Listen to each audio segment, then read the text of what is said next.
The reality is that just as individuality and personal character, authenticity, reputation, respect actually builds over time, and it takes very long periods of time and decades of hard work, consistency, effort, dedication, discipline, ambition for and from everyone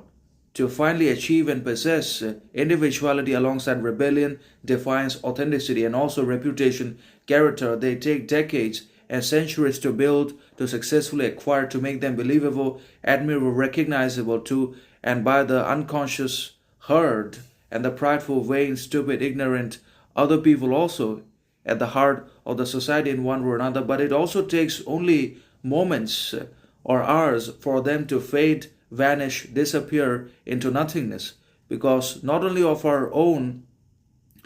self wrongs and lack or absence of temperance, modesty, control, patience in ourselves, but also is the absolute negligence or unwillingness to develop, earn, or cultivate any self knowledge, self respect, self understanding at all, which leads to harmful behaviors, which leads to our basically behavior being governed by the shadow, by the unconscious parts in ourselves, which are dangerous anyways, and also the inward demons and internal evils becomes the outside evil and turns the whole world and society into demonic places of discrimination, inequality, injustice, violence, corruption, unrest anyways. But all those things are neither natural nor necessarily governmental. They are manufactured, and they can only be manufactured and played by those people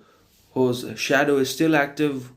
whose shadow and unconscious content is neither embraced, nor acknowledged, nor unintegrated. All the evils that exist inside of the outside world in the modern society results from our unintegrated and unacknowledged inward evils and internal demons and shadows and unconscious content which we repeatedly repress and deny and refuse to see in ourselves in one way or another. All that translates itself to outside evil in one way or another. That is the thing we need to understand, that culture is also very difficult. A successful, powerful, admirable culture takes decades to develop, and we could not have got to it without first having paid a very heavy price in one way or another.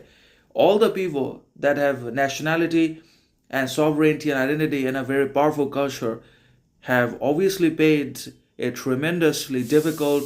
and admirable price in the basically form of human loss. And by fighting wars, conquering the enemies, for being cultural, for preserving their traditions, conserving their knowledge, literature, history, culture. So there is no coming to consciousness or culture without